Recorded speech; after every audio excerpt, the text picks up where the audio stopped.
Bonjour les polyglottes tranquilles. Pourquoi certaines personnes finissent-elles par parler une langue étrangère avec aisance alors que d'autres abandonnent après quelques mois? À première vue, on pourrait croire que c'est une question de talent, ou bien de mémoire, ou d'âge. Pourtant, lorsque l'on observe les personnes qui réussissent vraiment, qui ont des résultats fantastiques, eh bien, on constate quelque chose d'étonnant. Ces personnes n'ont pas forcément un don. Moi-même, à l'âge de 21 ans, après mes études, eh bien, je parlais seulement une langue, le français. Par la suite, j'ai appris d'autres langues, j'ai voyagé, j'ai eu des expériences et maintenant je parle couramment 8 langues étrangères. En fait, les personnes qui réussissent ont développé de bonnes habitudes et ce sont ces habitudes répétées jour après jour qui donnent des résultats extraordinaires. Dans une précédente vidéo, c'était avec Paulina, eh bien, on vous a parlé des erreurs fréquentes qui ralentissent l'apprentissage d'une langue. Eh bien, aujourd'hui, nous allons faire exactement l'inverse. Voyons ensemble les 5 habitudes de ceux qui progressent vraiment. Peut-être en reconnaîtrez-vous certaines chez vous. Habitude numéro 1. Les personnes qui réussissent pratiquent un peu, seulement un peu, mais tous les jours. Quand on demande à une personne qui parle plusieurs langues quel est son secret, elle répond rarement « Oh, j'ai étudié 8 heures par jour pendant des mois ». Non. En fait, les personnes répondent « Moi, j'ai étudié un tout petit peu, je me suis entraîné, mais tous les jours, j'ai fait quelque chose tous les jours. » Même 15, 20 minutes, même 10 minutes, mais tous les jours. C'est comme un muscle que l'on muscle régulièrement. C'est beaucoup mieux d'aller à la salle de musculation et de faire un petit peu d'exercice que de faire un bloc d'entraînement de 8 heures.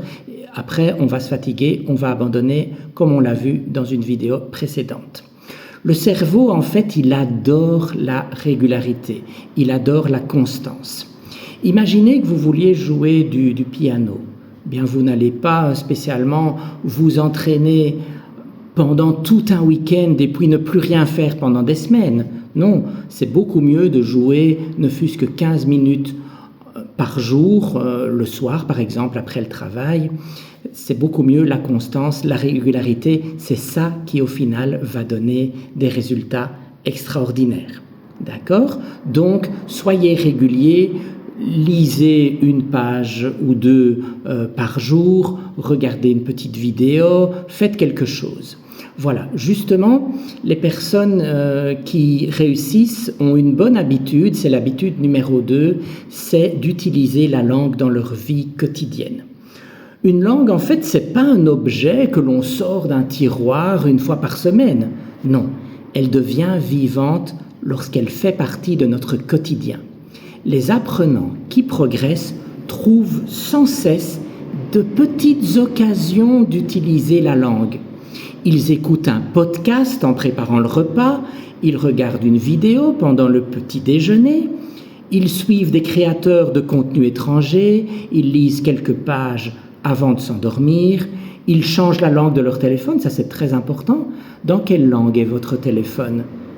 Est-il dans la langue que vous souhaitez apprendre ou dans votre langue maternelle? Voilà, ça fait la différence. Ce sont ces petites expériences au quotidien additionnées sur une année qui, en fait, donnent des résultats. Ça représente au total des centaines d'heures d'exposition, d'immersion dans la langue.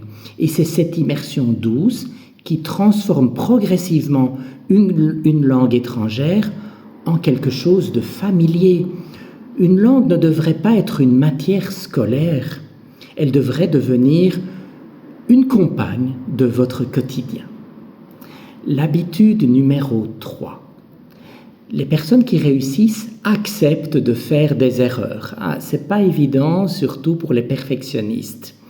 Mais voici une différence essentielle entre les apprenants qui stagnent et ceux qui avancent. Les premiers, ils cherchent souvent à éviter les erreurs. Les seconds considèrent les erreurs comme une étape normale. Ça fait partie du processus d'apprentissage. Voilà. N'oublions pas que quand nous avons appris notre langue maternelle, eh bien, on ne la parlait pas parfaitement avant de commencer à dire nos premiers mots et nos premières phrases. On a fait des erreurs. Au début, on ne comprenait pas bien ce qu'on disait. Enfin, moi, je m'en souviens plus. J'avais sans doute environ 2 ans, et vous aussi. Nos premiers mots, nos premières phrases, elles n'étaient pas parfaites. Donc, apprenons à faire des erreurs et grâce aux erreurs, eh bien, on apprend à s'améliorer. L'habitude numéro 4, eh bien, les personnes qui réussissent pensent directement dans la langue d'apprentissage. Elles ne passent pas par leur langue maternelle. Ça permet de gagner du temps. Ça permet d'être beaucoup plus efficace. Vous imaginez l'effort mental de devoir passer par sa langue maternelle et de tout traduire? Non, il vaut mieux, quand on est dans une situation, imaginer cette situation directement dans la langue d'apprentissage. Et vous constaterez le vocabulaire qu'il vous manque pour pouvoir vous exprimer correctement. L'habitude numéro 5, et elle est très importante, c'est de prendre du plaisir. Alors en général, quand on a un objectif clair, on est motivé par l'apprentissage, que ce soit pour un voyage ou une promotion pour le travail ou pour faire des rencontres, on est motivé. Mais dans l'étude, c'est pas toujours facile tous les jours. Donc prenez du plaisir. Alors comment prendre du plaisir? Certaines personnes, c'est en lisant, d'autres, c'est en regardant des vidéos, d'autres, c'est en cuisinant, en suivant des recettes étrangères, d'autres, c'est en jouant des jeux vidéo. Il y a 1000 façons, en fait, de s'amuser. Le meilleur apprentissage, en fait, c'est souvent celui que l'on oublie lorsqu'on est absorbé par une histoire, lorsqu'on rit quand on regarde une vidéo, lorsqu'on discute avec quelqu'un. Bien, le cerveau, apprend sans avoir l'impression de travailler. Et c'est ça qui est efficace. C'est ça qui vous donnera l'envie de recommencer le lendemain et de vous perfectionner. Voilà, si vous pouvez retenir seulement une idée de cette vidéo, laquelle est-ce que ce serait?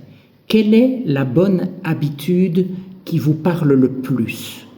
Quelle est celle que vous adoptez déjà et quelle est celle que vous souhaitez adopter dès la semaine prochaine? Voilà, mettez un petit commentaire sous cette vidéo, likez-la, partagez-la. Si vous aimez cette manière douce d'apprendre des langues étrangères, abonnez-vous à ma chaîne YouTube Les Polyglottes Tranquilles. C'était Bernard pour les Polyglottes Tranquilles parce qu'il est possible d'apprendre n'importe quelle langue à tout âge de manière durable et sans stress inutile. À bientôt.